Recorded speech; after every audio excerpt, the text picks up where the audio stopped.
Hello everyone and welcome to today's video. Today is July 5th and I will be doing my updated 2026 governor elections prediction for the month of July for the midterms. So without further ado, let's get started. Okay, so we're going to start on the West Coast. Some of the states that we think are going to be safe. We can start with the state of Oregon. Oregon, we can look here on the PollsMax website. They have the information here. The only poll comes from, or two polls for Tina Kotek versus Christine Drazan. I had about a 3-point lead here, so actually a very close race in terms of that aspect. For the general elections, Oregon's listed as either solid Democrat or likely Democrat. It was very competitive back in 2022. The last time this election was up in the state of Oregon, only a 3.4% margin of victory. However, there was an independent candidate taking about 8.62% of the vote. This is going to be a little bit of a shift from my last ranking. I'm not going to put Oregon as safe Democrat. I'm actually going to put it as likely Democrat. But I think it's going to be a situation where the governor's race goes like 13.5% to 14% for the Democrats. I don't think the Democrats are in danger of winning Oregon, but I think the margin of victory is going to fall just a hair below that 15-point margin. Next, we're going to go to the state of California. California, this is the governor's race between Steve Hilton and Javier Becerra, who I remember not too long ago on the channel, we're doing the live streams and covering those election results in this race. For the polling, Becerra, there's been two polls, currently leads 58 to 34 over Steve Hilton. The forecast for PollsMax, no surprisingly, has a 99.1% chance of Becerra defeating Hilton. The rankings for California, also no surprise, solid Democratic across the board. California is one of the most Democratic states in all the United States. No surprise, it comes in as safe Democrat. Next, we can look at the neighboring state of Nevada. Nevada, I'll tell you right now before going into it, is one of my toss-up seats or states. Actually, while we're here, I'm going to go through all the states really quickly that I have in toss-up, and I'm just going to put them in toss-up now as we go on into the video, just so you know, as we talk about them, I'll be assigning them a ranking, but these 9 governor's races in Nevada, Arizona, Alaska, Kansas, Iowa, Wisconsin, Michigan, Ohio, and Georgia are all governor's races I have in my toss-up category. So now let's talk about the state of Nevada. First things first, the rankings in Nevada: toss-up, tilt Republican, lean Republican, tilt Republican, and toss-up. So a slight Republican edge, but a very, very close race in this one. For Nevada, their forecast from PollsMax, they have it Republican plus 2.4% margin. On the polling data, very close as well, 44.1% for Lombardo, 39.6% for Aaron Ford. Very close race. Nevada was incredibly close back in 2022, where Lombardo defeated then Democratic Governor Steve Sisolak by 1.5%. It's going to be very interesting to watch Nevada. The generic ballot right now, Democrats are currently up 44.2 to 39. It's going to be very close. The midterm environment should be a more Democratic-friendly environment than 2022 and 2024 was. That being said, now the Republican Lombardo has the incumbency advantage. It's going to be a very, very close race. I think Lombardo barely holds on and wins by a little bit more than 1 point, so I'd put it as lean Republican, but it's right around that margin of falling into potentially the Democratic hand. So a very close race in the state of Nevada. Next, while we're up here, we'll do the state of Idaho. Idaho, I'll tell you right now, we'll look at it, but it's going to go safe Republican. No real surprises here in the state of Idaho. This is, I do believe, it's not even on the PollsMax website here. This is a Republican governor. I think it's Brad Little. Yes, it is. Solid Republican across the board. No real surprises. While we're also here, we'll do the state of Hawaii with Democratic Governor Josh Green. I, again, would not be too shocked if there's nothing on this one either. Yes, there is not. But no surprise here. Hawaii goes as safe Democratic. No polling data, no talk about the candidates because it's going to be a very safe, reliable Democratic win. Next, though, while we're talking about Hawaii, let's go to the state of Alaska. Alaska is going to be really competitive. It's going to be a close race. 3A rankings have it likely Republican, solid Republican, and likely Republican. 2 of them do have it, though, as a toss-up. And the polling in Alaska right now is kind of an interesting situation. There's 2 types of polling. There's the general election in Alaska, which is they essentially hold, like, I think it's a primary where like the top 4 candidates advance to the general election. In that race right now, Tom Begich, the Democrat, is the leading candidate at 20% of the vote. Bernadette Wilson is the leading Republican at right around 15%. Then you have Republicans Dave Brunson and Clint Bishop around 9 and 8%, or 10 and 8% respectively. So that's how it looks for the open primary. Oh no, the open primary looks more like this. The general election, that was the general election matchup as well. As for the forecast, they currently have Bernadette Wilson 80.2% chance of winning, projected margin of victory of around 6.6%. Alaska's going to be interesting because the Senate race we know is going to be really close between Mary Peltola and Dan Sullivan. But can the Democrats win the governor's race in Alaska? I would say it's possible.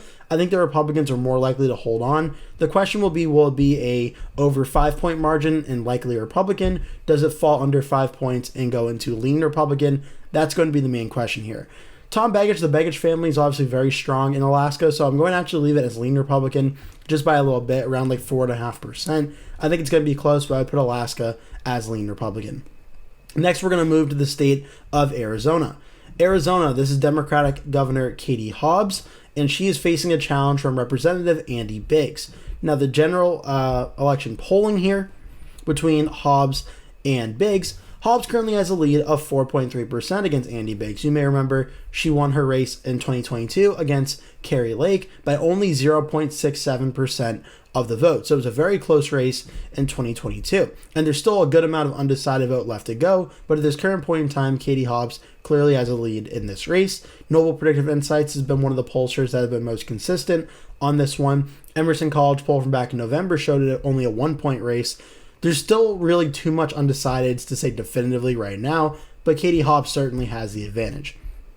For Polls Max, they have a projected margin of victory of roughly about 4 points for Hobbs versus Biggs, including Maricopa County, going about 6 points for Katie Hobbs over Andy Biggs in this race. For the rankings, Arizona is listed as toss-up from 3 of the rankings, but then lean Democrat from Sabato and race to the White House as well. Arizona is going to be very close because Katie Hobbs is the incumbent, so like with the state of Nevada, the incumbency does matter and does play an important role. That being said, Arizona still typically a battleground state, so it gives the Republicans a chance of winning, but I don't know if Andy Biggs is the right Republican to win this race. I think Katie Hobbs holds on and does so in a lean Democratic margin of in between 1 and 5% of the vote. Next, we can move next door to the state of New Mexico. New Mexico, this is going to be the Democratic Governor Michelle Lujan Grisham, who is term limited. The primary just took place, I think, last week or 2 weeks ago, with Deb Haaland and Greg Hull advancing to the general election. Now, as you can see here in the forecast, no surprise here, Deb Haaland's the overwhelming favorite to be the winner in this race. They don't even have, I don't think, a margin of victory on this one for this race yet. So they don't have it. I don't know if they have any polling on this. They might have like 1 or 2 polling. Yeah, they only have the Democratic primary. They don't even have the general yet. So for New Mexico voted for Grisham about 6.4% in 2022. Its rankings for the general are likely Democrat across the board, and I would have it in likely Democrat as well, in between that 5 and 15% margin. The question will be where on that line does it go? Because it was 6 points in 2022. The presidential race roughly about 6 points in 2024. But Biden won the state by nearly 11 points in 2020. And in a more Democratic-friendly election environment, I think we're going to see New Mexico go likely for the Democrats. I think we're looking around like a 9 to a 10-point Democratic win in the state of New Mexico.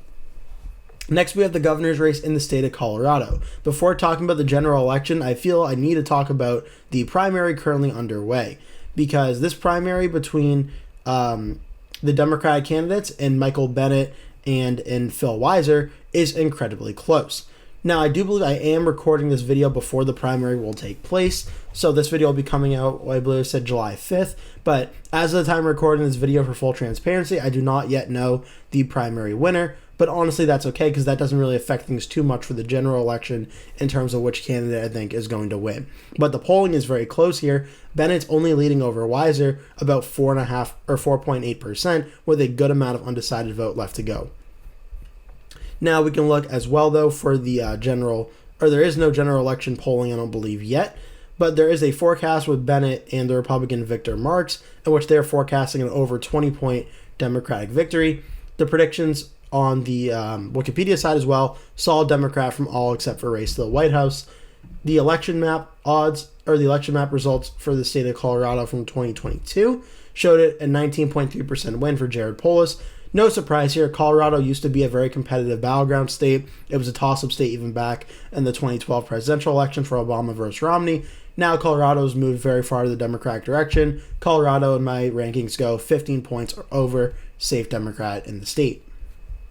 Next, we can go to the state of Wyoming. Wyoming's solid Republican across the board. Mark Gordon is term limited, the Republican governor, but Wyoming's one of the most Republican states in the country. It'll elect a Republican governor again. Megan Degenfelder is the forecasted Republican. Gabriel Green is the forecasted Democrat. No surprise here. 32-point respective margin prediction for polls max here. And not really too much to disagree there. Wyoming's going to be over 15 points. It'll be a safe Republican win, no doubt about that. Next, we'll go to the state of South Dakota. South Dakota listed also as a solid Republican by most, except for lean Republican from race to the White House. This is Republican incumbent governor Larry Roden. Now, South Dakota is going to be a little bit interesting, though, because Toby Doden and Larry Roden both have advanced to a runoff election, with no candidate getting, I think it was above 35% in that Republican primary.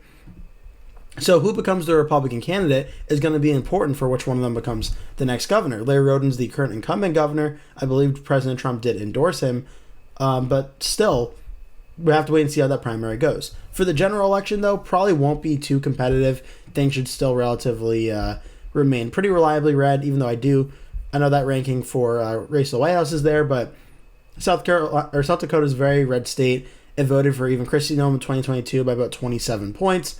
No surprise, we're going to put South Dakota as safe for the Republicans. Now we have the state of Nebraska. Nebraska is becoming a little bit more of an intriguing state this cycle. It's solid Republican for most of their rankings, except for a race to the White House who has it as likely. In Nebraska, this is going to be Republican Governor Jim Pillen facing off against Lynn Walz, who I do believe is related to Tim Walz as well. It's kind of interesting. Its margin of victory forecasted is 16 points. In the state of Nebraska, there has been a little bit of polling, I do believe, showing the race relatively competitive, roughly about an 8-point margin here. Now, the only thing is they've all been from Democratic pollsters, and they're showing the race around like a 2-point margin, a 5-point margin, 5-point margin, and from back in July of 2025, around a 12-point margin.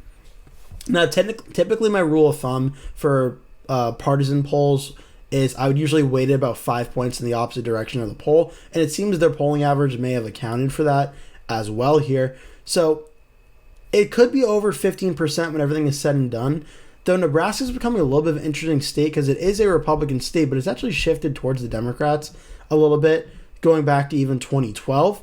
You can see the state overall has shifted towards the Democrats about a point. The 3rd district has shifted towards Trump about 11 points. The 2nd district, though, toss-up district, usually now it's shifted about 12 points to the Democrats. The 1st district has shifted about 3.5%. So I do think we're going to see Nebraska continue to be a Republican state, but I think it's going to fall under 15% and be a likely Republican win, not a safe Republican win. Now we're going to go to the state of Kansas. Kansas, which is also one of my 9 battleground states or toss-up states in the 2026 governor election. And first things first, it is currently listed as lean Republican, toss-up, lean Republican, tilt Republican, and lean Republican. It is currently held by the Democratic governor, Laura Kelly. She is term limited and cannot seek re-election, so it's an open race. Now on the forecast here, Ty Masterson, the Republican who got endorsed the president of the Kansas State Senate, got endorsed by President Trump, is the favorite to be the Republican candidate. Cindy Hochler is the favorite to be the Democratic candidate. Their projected forecast margin is 4.9%, just under that 5-point threshold. We can look in here as well as the Republican primary still, I do believe, has to play itself out. No polling yet for the general election for the Republican versus the Democrat, but Kansas is typically more of a reliable red state at the presidential level and even the Senate level. At the governor level, it's been a little bit more, or I would say it's been more predictable and more competitive. Laura Kelly even won re-election in 2022 against the Republican Schmidt in an election year that's supposed to be more Republican-friendly with Joe Biden as the Democratic president. Kelly was still able to hold on. 2018, Laura Kelly was able to win against the unpopular Republican Chris Kobach and independent Greg Orman, taking about 6.5% of the vote away. And then back in 2014, Sam Brownback, the Republican governor at the time, who certainly was not very popular heading into this election, nearly lost to the Democratic candidate as well, only winning by 3.7%. So even though Kansas is looked at as more of a reliable red state at the presidential level, at the governor level, it's shown to be very competitive. And I would put Kansas for now as a flip, but in the lean Republican category. Again, under that 5-point margin, right around 4.5% is, I think, a good place to put it. Next, we have the state of Oklahoma, which, no surprise, is one of the most red states in the country, listed mostly as solid Republican. Kevin Stitt, the incumbent Republican governor, is term limited, and I do believe this is a primary that's heading to a runoff on the Republican side between Ginter Drummond and Mike Mazzei, with two polls showing differing results. Drummond up 44-42 in the Signal poll, Pulse Research poll, which is affiliated with Club for Growth, who opposes Drummond, has Mazzei leading by 6. So it's going to be a very interesting race to see how that primary runoff plays out. But in terms of the general election, no surprise, solid Republican rankings. Again, no real shock here. Oklahoma's very red. Oklahoma goes as safe Republican. Now, the state of Texas. Texas is going to be a really, really intriguing state to watch. The current rankings for the governor's race are solid Republican and even one lean Republican for race to the White House, but mostly solid Republican for Greg Abbott, who is running for an unprecedented 4th term in the state of Texas. We do know the Senate race is going to be very close between Ken Paxton and James Tallarico. The governor's race, though, 91% chance, according to PollsMax, that Abbott will win. They're forecasting a margin of right around 8.9%. Now, safe Republican would be over a 15% margin, and to show you what Abbott's results were for 2022, he won by about 10.9%. In 2018, Abbott won about 13.3%. Is it possible Abbott could break 15% of the vote and win a safe Republican margin? I would say it's possible, but I personally wouldn't bet on it. I think we see Abbott win re-election right around that 10 to 11% margin in likely Republican. I just don't really see Texas breaking that 15% margin of victory for Greg Abbott in the state. But I still think he's going to win rather handily, though. Next, we'll move to the state of Arkansas with Sarah Huckabee Sanders. This one shouldn't take too long. Solid Republican rankings across the board here. Not really too much to talk about. We know Arkansas will be safe red, especially when we have to talk about the state of Iowa. Iowa is one of my 5 toss-up states as well on this map, and this is perhaps the most interesting governor's race in all of the 2026 governor map here. Iowa, we know this is Republican incumbent Governor Kim Reynolds. She is retiring. 2 candidates are in this race, and Rob Sand and Zach Land. Zach Land, who actually defeated the Trump-backed candidate Randy Feenstra in the Republican primary. Now, they have it forecasted on PollsMax, Zach Land up 1.1% over Rob Sand to win this race. And this is a really, really fascinating dynamic as the polling in this race, I'm going to click on the Wikipedia page to show you here. The polling thus far have shown that against Randy Feenstra, Rob Sand was leading, and leading by a pretty good amount. Echelon Insights poll, 51-39. 2 Democratic polls, one showed it an 8-point lead, so again, adjusting would be like a 3-point Democratic lead. Z-to-A Research from back in October showed about a 2-point lead. So again, that would probably mean Feenstra was leading. Now, Rob Sand, and I mean this in the most respect possible on all respective purposes, is a very strong Democratic candidate and gives the Democrats the best chance to win the Iowa governor's race. At the same time, Iowa voted for its Republican governor in 2022 by 18.5% of the vote and voted for Donald Trump by 13.2% of the vote. So the fact that Rob Sand even has a chance to win this governor's race in Iowa is really, really impressive for the Democrats and is giving the Democrats a lot of optimism in this race, honestly, as they definitely should. Again, the forecast here has Land winning by about 1.1%. I've gone back and forth in this race a lot the past few months because it's really close. The odds to winning here, of their 100,000 simulations, they only have it 54.5 for Land, 45.5 for Sand, nearly an even split in those. The margin of victory is also the closest it's been between Land and Feenstra over the last, since January 1st, I guess you could even say. So Iowa is definitely more of a likely Republican state, one the Republicans would usually probably run away with, but Rob Sand is making this a very competitive race. Right now, I'm very narrowly giving it to Zach Land, as I actually think he may even be a better candidate than Randy Feenstra would have been. I'm giving it a tilt Republican rating, which is an under 1-point margin of victory, but I would not be shocked one bit to see Rob Sand pull off the victory in this race, in a very, very close race. But Iowa, I'm going to very narrowly give to Zach Land by under 1 point. Next, we'll go to the state of Minnesota. This is Democrat Governor Tim Walz, who is retiring. It's listed by most as solid Republican, except for Inside Elections, who has it as likely, or solid Democrat, except for Inside Elections has it as likely Democrat. This is going to be Democratic U.S. Senator Amy Klobuchar. It's going to be interesting to see who the Republicans nominate, because Lisa DeMuth would probably be the more Republican strong candidate for the general, though Mike Lindell is getting a good amount of votes as well in the polling for the primary. So we're going to be interesting to see here what ultimately happens here. They have 2 polls in here, and Lindell is narrowly leading DeMuth. I mean, either way, I think we're getting pretty close to seeing a general election where, yeah, Klobuchar is just running away with it. She's leading over DeMuth about 8.8%. out of 3 polls taken here, including an Emerson poll, which showed her up about 13 points. It's going to be a race that's interesting because it's going to be right around that 15-point mark or not. Amy Klobuchar won her Senate race in 2024 by over 15 points. I think we see Minnesota go safe Democrat. Even against Lisa DeMuth, it'll be close to being that 15-point margin. If it's Mike Lindell, it's almost certainly going to be over 15 points. So Klobuchar, I would give it as solid Democratic or safe Democrat for Amy Klobuchar. Before we go to Wisconsin and Michigan, we're first just going to do the state of Illinois while we're up here. This is going to be Democratic Governor J.B. Pritzker running again. Illinois is one of the most Democratic states in all of the United States as well. Won't be any surprise here. He's leading against Darren Bailey, his opponent from 2022, in a rematch. He's winning by over 15 points in the poll. Illinois will go safe for the Democrats. Okay, now we have to talk about the state of Wisconsin, because Wisconsin, one of the closest races in the country, toss up from every single ranking here. Tony Evers, the incumbent Democratic governor, is retiring, and things are really interesting on the Democratic side for the primary here. Let's go Democratic primary. We know Tom Tiffany will be the Republican candidate in all likelihood. The polling data shows Mandela Barnes leading Francesca Hong by about 5.2%, with Lieutenant Governor Sarah Rodriguez down at about 8%. Depending on the polling matchup for the general election, it's going to be really interesting, because when we see here on the Wikipedia page, the matchups of Tiffany versus Barnes shows Barnes leading by about a few points. For Crowley versus Tiffany, Crowley's ahead. For Rodriguez versus Tiffany, Rodriguez is ahead. For Tiffany versus Hong, however, this gives the Republicans the best chance of winning according to the polling data for Tiffany versus Francesca Hong.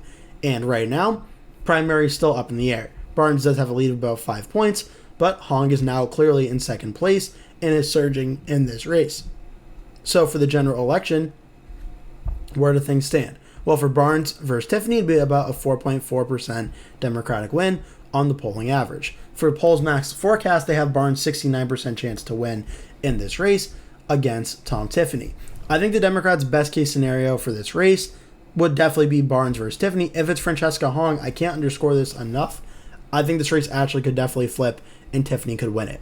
For now, though, I do think Mandela Barnes is a slight favorite in the primary, and I do think Wisconsin would start out as a lean Democratic ranking for this race. But I'll tell you right now, if it ends up being Francesca Hong versus Tom Tiffany, I think we see Tom Tiffany win by under 1% of the vote. So which Democrat emerges in this primary is going to play a very important role. For today's video, I think Wisconsin goes as a lean Democrat, as I do think Barnes will end up being the Democratic candidate.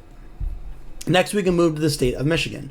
Michigan, this is going to be Democratic Governor Gretchen Whitmer, who is term limited, and in the race to replace her, lean Democrat and toss-ups from most of the rankings.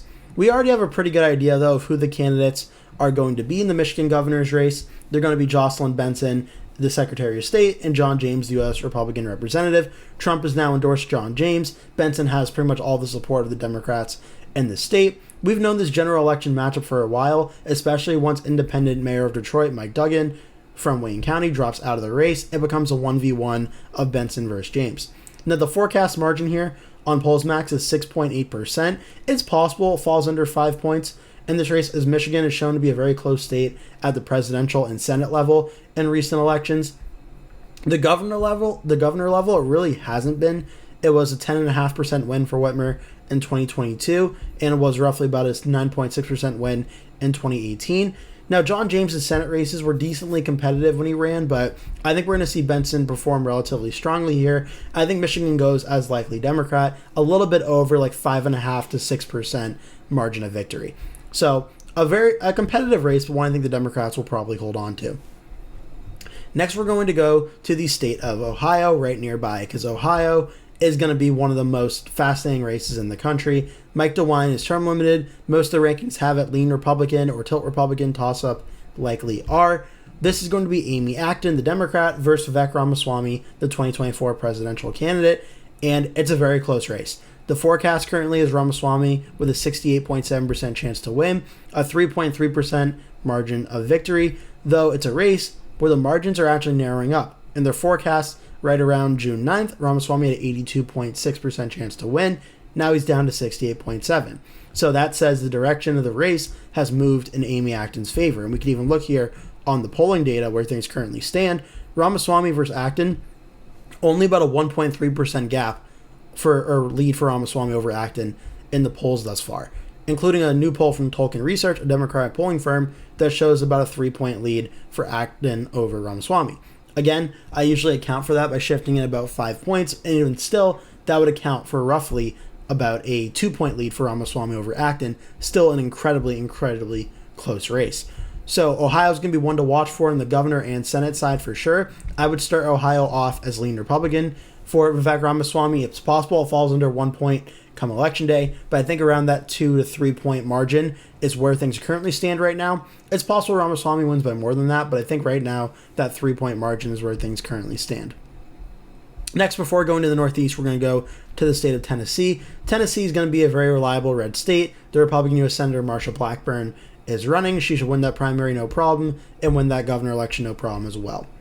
The state of Alabama has an interesting rematch going on between Tommy Tuberville and Doug Jones, though it is listed as solid Republican from most of the rankings here. It likely won't be too competitive. The only poll shows Tuberville leading about 19 points in that race. No surprise, Alabama will go safe Republican over 15 points, though Jones versus Tuberville is an interesting story, as that is a rematch of the 2020 U.S. Senate race there. Next, we can move. Well, we're going to leave the state of Georgia for last because that's probably the most interesting race. We'll go to the state of South Carolina. South Carolina, the primaries just took place, I think, like last week or 2 weeks ago now. And Alan Wilson, won the Republican primary to advance to the general. They don't have, I don't believe, any polling for the general election. They do have a forecast, though, for Alan Wilson versus Jermaine Johnson. 96.7% chance to win, a 21-point margin of victory, projected margin here. The Senate race for South Carolina is, I think, going to be under 15 points. The governor's race could be, but I think for now it's a little bit over 15 points, like a 16-point margin of victory. Alan Wilson should win that race really without any trouble against Jermaine Johnson. The state of Florida is going to be interesting in the race to replace Ron DeSantis, the term-limited governor. It's solid Republican from three of the five rankings, but lean Republican and likely Republican from race to the White House and ranked or in Real Clear Politics as well.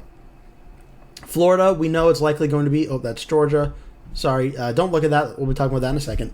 Byron Donalds likely going to be the Republican candidate. David Jolly likely to be the Democrat candidate.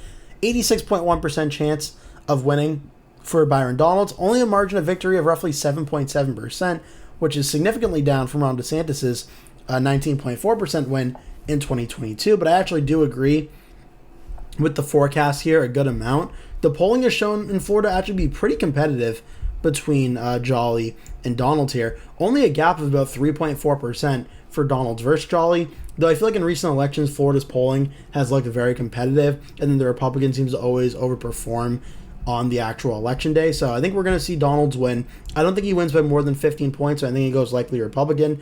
I think somewhere in between that 7 to 10 point margin is where I'd have Florida right now. Next, the state of Georgia. Georgia might be the battleground of all battlegrounds for 2026, right up there with Iowa. It's going to be a very close race. Toss-up, except for inside elections, has it tilt Republican. Toss-up from everybody else. We know this is going to be Rick Jackson versus Keisha Lance Bottoms. That primary played out just a few weeks ago as well. The only polling that's in the race thus far are currently two polls, with Lance Bottoms at 50.4, Rick Jackson 40.9. Now for the forecast, they actually have Keisha Lance Bottoms only at 53.6% chance to win, a Democrat 0.9% margin here lead for Bottoms over Jackson. Georgia's going to be an incredibly close race. You can see in the simulations here, Jackson was leading over Lance Bottoms, even going back to January for a while now. Lance Bottoms, once you won the primary over before going to a runoff for Jackson versus Burt Jones, seems to overtake it and holds a very narrow lead here in the simulations at 0.9. And Georgia's going to be a really interesting race because we saw in the governor's race in 2022, Brian Kemp defeated Stacey Abrams by 7.5%. In 2018, Brian Kemp defeated Stacey Abrams only by 1.4%. in all respect, 2026 will probably be a similar election environment to 2018. I think we're probably going to see this race one way or another, whether it's Republican or Democrat, fall under that 1-point margin. But I do think Rick Jackson being the Republican candidate instead of Burt Jones, it creates an interesting wild card in the state of Georgia, because Burt Jones is the lieutenant governor, is the more known, proven commodity in the state. Rick Jackson, being a businessman who's not really too much known about him, gives the potential for him to do better in the general election, but also gives him the potential, if there's a big scandal we don't know about, to potentially do worse. So Georgia between Jackson and Keisha Lance Bottoms is actually a flip from last time. I'm having it go very narrowly as tilt Republican under a 1-point victory, but Georgia's going to be tight. I wouldn't be shocked for the August predictions if I have this one back to tilt Democrat, because it's going to be a very close race. So both Georgia and Iowa are two flips that I had go for the Democrats last time. Now I have going Republican in this one. The state of Maryland, Wes Moore running for re-election. This is going to be easily an over 15-point margin of victory for Wes Moore in the state of Maryland. Solid Democrat, no surprise there. Next, we can go to the state of Pennsylvania. Pennsylvania, Democratic Governor Josh Shapiro running for re-election. A mix of solid Democrat and likely Democrat from a lot of the rankings here. The early polling data thus far has not shown this is going to be a competitive race. They're forecasting a 25-point win or so for Josh Shapiro, literally a 0% chance of the Republican Stacey Garrity win. I mean, Josh Shapiro is an electoral powerhouse in Pennsylvania. He's likely going to turn this into a 2028 presidential run. Pennsylvania is going to go over 15 points for Josh Shapiro. No real surprise there. New York is going to be interesting. This is Democratic Governor Kathy Hochul, just won her primary as the time recording this a few days ago. Solid Democratic rankings across the board, though. Despite the race being more competitive in 2022, where Hochul won only by 6.4% against Lee Zeldin, she's now running in an election environment that's going to be a lot more Democratic friendly. Excuse me, that was my phone. More Democratic election friendly. Now, Bruce Blakeman, in terms of the Republican candidate, is a pretty strong Republican candidate who in his races in Nassau County have overperformed expectations.